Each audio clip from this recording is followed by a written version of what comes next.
السلام عليكم ورحمة الله وبركاته. أهلا بيكم معايا في قناة عالم ليمو. النهاردة معادنا مع فيديو جديد وهنتكلم فيه عن مدينة طابة.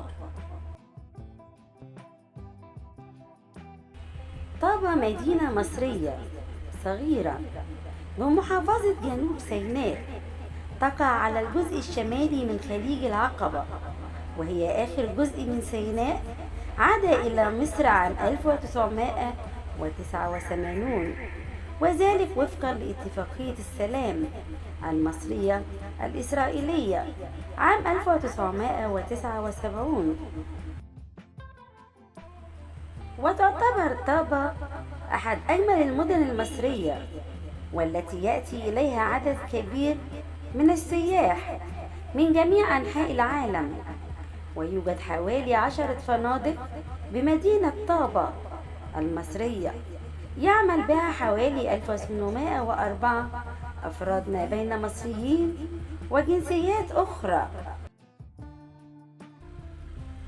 طابة مدينة حدودية تغلف الجبال منتجعاتها السياحية. شريطها الساحلي هو الأكثر جمالا على مستوى شبه الجزيرة، ويتكون من عدد من الخلجان والبحيرات ومضيق وجزيرة. أجمل مناظر هذه الجزيرة هو حصن صلاح الدين الذي رُمم من قبل منظمة الآثار المصرية. وتتميز طابة بوجود المواقع الأثرية التي يصل تاريخها إلى حوالي 5000 سنة، والحياة البرية النادرة، إضافة إلى التراث التقليدي للبدو المقيمين. وتضم المنطقة بعض العيون الطبيعية التي تتكون حولها الحدائق النباتية التي يأوى إليها البدو. وتعتبر مرتفعات طابة من المناطق السياحية ذات الطبيعة الخاصة، والمعدة خصيصا لتكون من أكثر المواقع السياحية رفاهية وجمالا في منطقة الشرق الأوسط وشمال أفريقيا، خصوصا بإطلالاتها الخلابة على البحر الأحمر. وتقع المرتفعات على مقربة من المطار الدولي والميناء بين جبال سيناء التي تحد 3 بلدان مجاورة. وتضفي الفنادق والمنتجعات السياحية والنوادي جمالا يأسر أنظار الزائر لطابة ذات الموقع المثالي على البحر الأحمر، والذي يتوسط إحدى مرتفعات شبه جزيرة سيناء المصرية. وقد تم إعداد تصاميم منتجع طابة السياحي ليكون وجهة سياحية مفضلة لمحبي المغامرة والمتعة والإثارة، ولن ننسى بالتأكيد المتحمسين لعيش أجواء الشرقية. ولطابة أهمية أخرى في فصول التاريخ المصري، أشهرها حادثة طابة عام 1906، عندما حدث خلاف بين مصر والدولة العثمانية على تعيين الحدود بين مصر وفلسطين التي كانت تابعة للدولة العثمانية.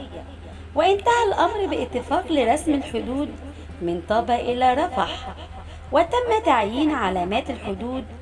وعند تطبيق معاهدة السلام المصرية الإسرائيلية حدث خلاف على تعيين مكان بعد علامات الحدود التي تلاشت.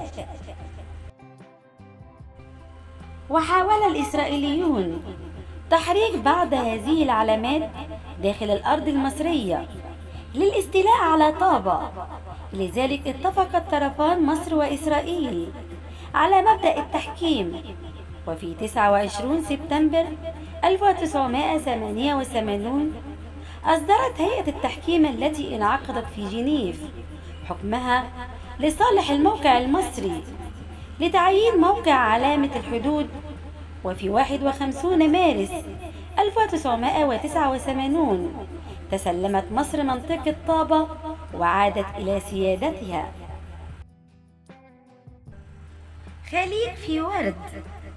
يقع خليج في ورد على بعد 15 كيلومتر جنوب طابة، وهو عبارة عن بقعة غطس مذهلة يحتضنها ويحميها خليج طبيعي خلاب من الشعاب المرجانية في مشهد لا ينسى يناسب الخليج هواة الغطس ومحترفيه، حيث تجذب منطقة الحفرة أو الهول محترفي الغوص، والتي يمكن الوصول إلى مدخلها عن طريق مجموعة ضخمة من الشعاب المرجانية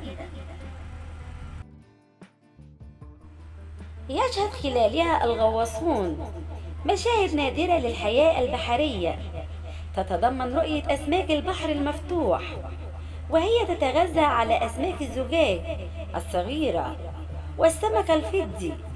أما لهواة الغوص الأقل خبرة فالبديل هو منطقة الموزة، وهي عبارة عن بقعة ضحلة من الشعاب المرجانية التي تشبه في الشكل فاكهة الموز، والتي يصل عمقها بحد أقصى إلى 12 متر، وتأوي مجموعة متنوعة من الأسماك والشعاب. تعتبر محمية طابة التي من أكثر الأماكن المفضلة لدى السياح بالمدينة، وتحتوي على كهوف وممرات جبلية ووديان أشهرها وادي وتير والزلجة والصوانة نخيل وواحد عين خضراء، وبالإضافة إلى أنواع نادرة من الحيوانات و50 نوع من الطيور وأكثر من 450 نبات نادر. الوادي الملون. الوادي الملون أو الأخدود الملون أو الكانيون هو أحد العجائب الطبيعية بمحمية طابة، وهو عبارة عن متاهة من الصخور الرملية الملونة التي يصل ارتفاعها في بعض الأماكن إلى 40 متر. وتشكل هذا الوادي الذي يمتد في أعماق جبال الصحراء بفعل مياه الأمطار والسيول الشتوية التي حفرت لها قنوات وسط الجبال بعد أن ظلت تتدفق لمئات السنين. واكتسب الوادي الملون اسمه بفضل ظلال الألوان التي تكسو جدرانه وعروق الأملاح المعدنية التي ترسم خطوطا على أحجار الرملية والجيرية وتضفي عليها ألوانا قرمزية وبرتقالية وفضية وذهبية وأرجوانية وحمراء وصفراء. تشربت أرواحنا حب الوطن، وتشتاق أرواحنا العودة إليه إن ابتعدنا.